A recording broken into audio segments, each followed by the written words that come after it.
Hello and welcome to today's Tarot Talk. Today we're going to be talking about the Devil card in the Major Arcana of the Tarot. If you're interested in checking out any of the decks you see in front of you, the one on the left or the one on the right, you can find them both listed in the description. As for the painting in the middle, that is part of my Major Arcana Tarot painting series. You'll see more of that painting series as we gradually go along this Tarot Talk series. But we're going to go right on into reading the Devil Cat card on the left-hand side from the Witch's Cat Tarot deck. I hope you enjoy. Feeling obsessed? Devil Cat will help you feel more blessed. Perched on top of a stone plinth, Devil Cat rules the shadows. The material pentagram etched into the plinth. Plinth. I'm going to go with plinth. I do apologize if I am mispronouncing that word. It is spelled P-L-I-N-T-H. We're going to go with plinth. The plinth is a symbol of carnal cravings and earthly delights. His black wings stretch out, encouraging you to claw your way out of your comfort zone, and his black horns represent the goat, determination and resilience. While Devil Cat encourages us to enjoy the furrier things in life, there's a fine line between pleasure and excess. The two flames in his paws show that playing with fire might get you burned. Something may be lurking in your shadow side, just waiting to pounce. So now is the time to ask yourself, what patterns are you holding back? Devil Cat nudges you to find that sweet balance between indulgence and mindfulness. Free yourself and trust your instincts and set healthy boundaries.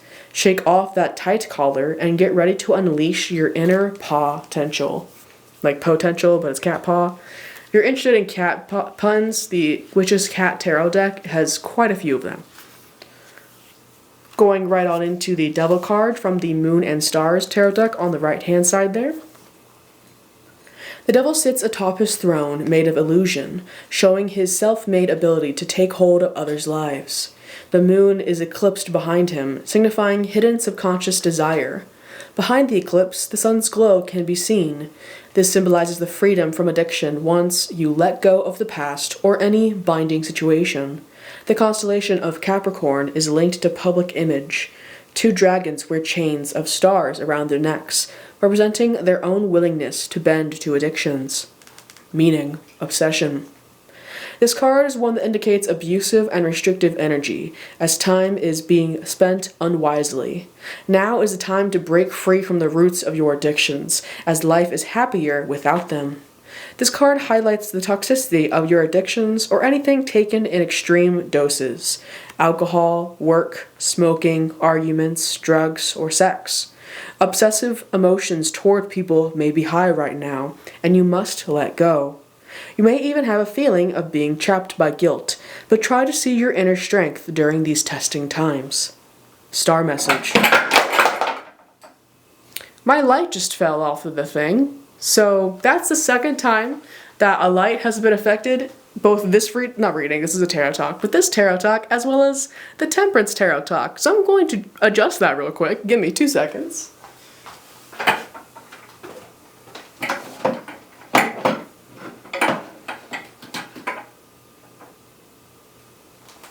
I apologize for that inconvenience. I definitely would say though that is very interesting that we've had a little bit of messing with the lights for both this reading and the one I did before this. I keep calling them readings, but technically they are tarot talks. But we're going to get right back into it. Star message. See the truth of where you stand. You have the power to change your situation at any time. You are not bound by others' expectations. Moon magic affirmation. I have broken free of everything that holds me back. Very cool. I hope that noise of the light falling wasn't too extreme or too much, but going right on into the painting you see in front of you, right in the middle, when it came to the idea of the devil, I wanted to do a depiction that was not going to be too triggering to look at, to be quite honest. I myself do not drink alcohol because I don't like to, and I didn't want to do a depiction of the devil that had to deal with addictions because of that. So when finding a way to communicate the ideals in a way that was not as intense to stare at, because this painting is in my bedroom, frankly, I decided to do kind of like an obsessed face. Inside you can see little hearts of the little diamonds, I should say. The diamond of the eyes are kind of inspired by diamonds of playing cards, kind of like how gambling you use playing cards for, so that's the inspiration behind that. And the idea that the obsession has deteriorated this individuals to the point where the only facial they have anymore is just, well, frankly, that. The idea of getting lost in the love, and the only reminiscent of the mouth is the tongue coming out drooling, like they can't even be aware of their own autonomy. So the idea of trying to communicate the Devil card, one of the more scary cards in the tarot deck, I would say, particularly for people who are not used to tarot. Like when I was first starting out, if I got the Devil card, I might be a little bit scared, right?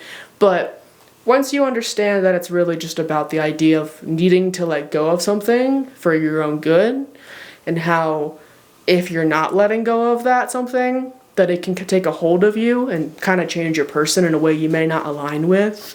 As somebody who no longer drinks alcohol, I understand that. But as somebody who also does not necessarily stay sober 100% of the time, I can also understand the other side of that as well. How it can be quite difficult to let go of things that are used to because of, frankly, comfort. We find comfort in things, especially things that may not be good for us. Hence, the culture around drinking.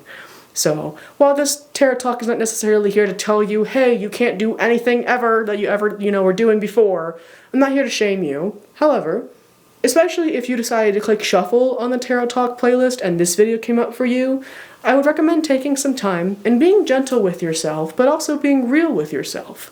Are there any things in your life right now that you may be giving too much attention to? And yes, we use the concept of addictions when it comes to the Devil card because that's a very known idea that can be translated very quickly into what this card represents.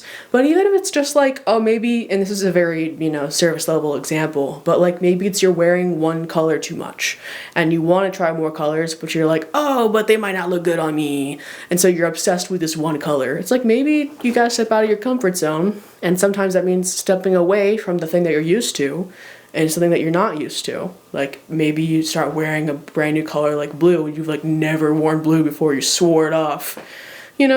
Very surface level example, but because how triggering the most common example can be of the Devil card with addictions, I do try to bring other examples to the table because frankly, it can be a lot to hear about certain things, especially if you happen to be an individual with some of that in your past. Once again, no shame whatsoever here. However, I hope you enjoyed this tarot talk, talking about the Devil card. If you did, or if you didn't, feel free to check out the link tree in the YouTube description and YouTube bio to help donate money to Palestine, Sudan, Congo, Yemen, and Haiti, as well as many, many more. The whole point of that link tree is to help put money to where money can help people live better lives. So if you're interested in helping somebody out live a slightly better life, or maybe a majorly better life, depending on, frankly, anything and everything to do with life, if you want to help somebody out today, maybe check out that link tree and donate some money if you can, if funds are available where you're at. And otherwise, if you're an immigrant, particularly in the USA, I hope you have a beautiful day today. I hope you get the chance to see a butterfly pass right by you, whatever safe distance for you, personally. Maybe it's your favorite type of butterfly, if you have a favorite type of butterfly. But regardless of your immigration status, please have a safe day, and I'll catch you guys next time. Peace.